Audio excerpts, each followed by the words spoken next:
بسم الله الحمد لله والصلاة والسلام على رسول الله وعلى آله وصحبه ومن اهتدى بهدى أما بعد സിഫാത്തുൽ ഹുറൂഫ് അക്ഷരങ്ങൾക്ക് നൽകപ്പെടുന്നതായ സ്വരവിശേഷണങ്ങളെ കുറിച്ചാണ് നാം പഠിച്ചു വരുന്നത്. മഖാരിജിനെ പോലെ തന്നെ അക്ഷരങ്ങളുടെ ഉത്ഭവസ്ഥാനങ്ങളെ പോലെ തന്നെ പ്രാധാന്യമർഹിക്കുന്ന ഒരു കാര്യമാണ് അക്ഷരങ്ങൾക്ക് കൃത്യമായ അതിൻ്റെ സ്വരവിശേഷണം നൽകിക്കൊണ്ട് ഉച്ചരിക്കുക എന്നത്. സിഫാത്തുൽ ഹുറൂഫ് എന്നതുകൊണ്ട് ഉദ്ദേശിക്കുന്നത് ആ സ്വരവിശേഷണങ്ങളാണ്. അടിസ്ഥാനമായി സ്വരവിശേഷണങ്ങൾ രണ്ട് വിഭാഗമാണ്. വിപരീതങ്ങളുള്ളവ, രണ്ടാമത്തേത് വിപരീതങ്ങൾ ഇല്ലാത്തവ. ഇങ്ങനെ രണ്ട് വിഭാഗങ്ങളാണ് എന്നും നാം മനസ്സിലാക്കുകയുണ്ടായി. ഇതിൽ ഹംസ്, ജഹ്ർ എന്നീ വിശേഷണങ്ങൾ നാം അറിഞ്ഞു. ശേഷം ഷിദ്ദ, അതും മനസ്സിലാക്കുകയുണ്ടായി. അതിൻ്റെ കൂടെ തന്നെയാണ് തവസ്സുത്ത്. ഷിദ്ദത്തും തവസ്സുത്തും ഇവയുടെ വിപരീതമായ റഖാവ അല്ലെങ്കിൽ അർറഖു അല്ലെങ്കിൽ അർരിഖു എന്നൊക്കെ പറയപ്പെടുന്ന വിപരീത സ്വരവിശേഷണം. ഇതിൽ ഷിദ്ദ എന്താണെന്നും അതിൻ്റെ അക്ഷരങ്ങളായ 8 ഹർഫുകൾ അജിദ്, ഖതിൻ, ബകത് എന്നീ 8 ഷദീദായ ഷിദ്ദത്തിന്റെ ഹർഫുകളായി അറിയപ്പെടുന്ന അല്പം കാഠിന്യത്തോടെ കടുപ്പത്തോടെ ഉച്ചരിക്കേണ്ടതായ 8 അക്ഷരങ്ങളും ഒക്കെ നമ്മൾ മനസ്സിലാക്കി അതിൻ്റെ ഉച്ചാരണവും പരിശീലിച്ചു. ഇനി അതോടൊപ്പം തന്നെ അറിഞ്ഞിരിക്കേണ്ടതാണ് അത്തവസ്സുത്ത്. അത്തവസ്സുത്ത് മിതത്വം, മധ്യമം സ്വീകരിക്കൽ എന്നൊക്കെയാണ് തവസ്സുത്തിന്റെ അർത്ഥം. വസത്ത് എന്ന് പറഞ്ഞാൽ മധ്യം എന്നാണ്, ഒരു കാര്യത്തിന്റെ മധ്യഭാഗം. അതിനാണ് വസത്ത് എന്ന് പറയുക.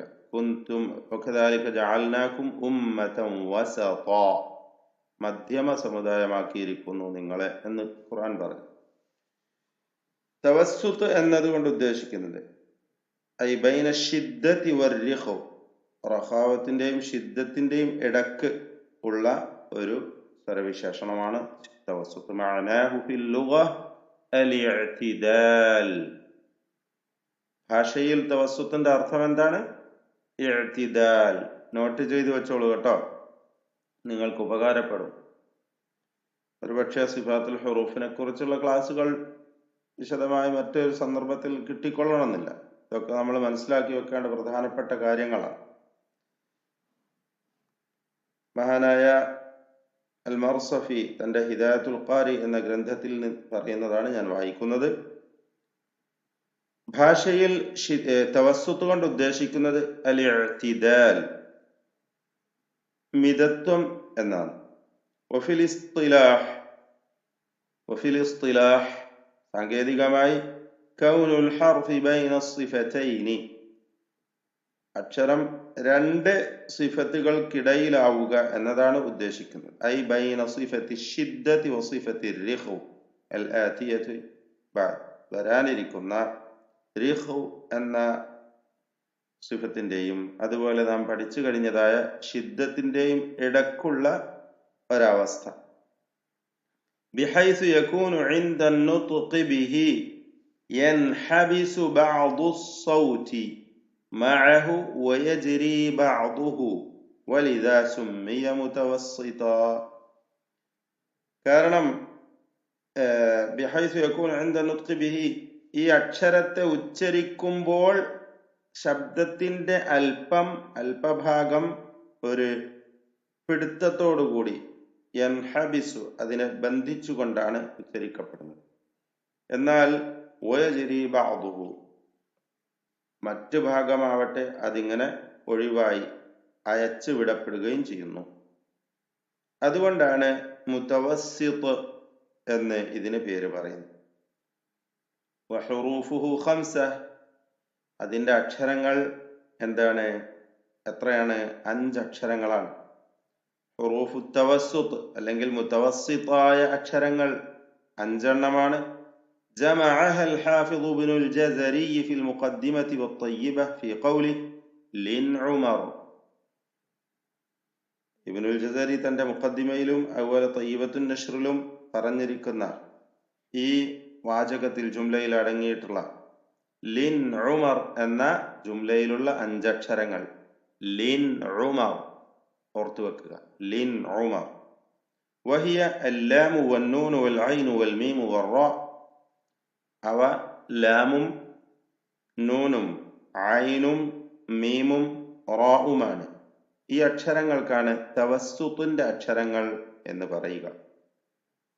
ഷിദ്ദത്തിന്റെയും റഖാവത്തിന്റെയും മധ്യത്തിലുള്ളതായ ഒരു സിഫത്താണ് തവസ്സുത്ത്. തവസ്സുത്ത് നൽകി ഉച്ചരിക്കപ്പെടുന്ന 5 അക്ഷരങ്ങൾ ലിൻ ഉമർ എന്നതാണ്. ലാം, നൂൻ, ഐൻ, മീം, റാ. ഈ 5 അക്ഷരങ്ങൾ. ഇവക്ക് സുക്കൂൻ നൽകി പറഞ്ഞു നോക്കൂ. അൽ, അൻ, അ, അം, അർ എന്നിങ്ങനെയാണ് അത് ഉച്ചരിക്കപ്പെടുക. കൂടുതൽ ഉദാഹരണങ്ങൾ റഖാവത്തും കൂടി കഴിഞ്ഞിട്ട് നമുക്ക് പരിശീലിക്കാം ഇൻഷാ അല്ലാഹ്.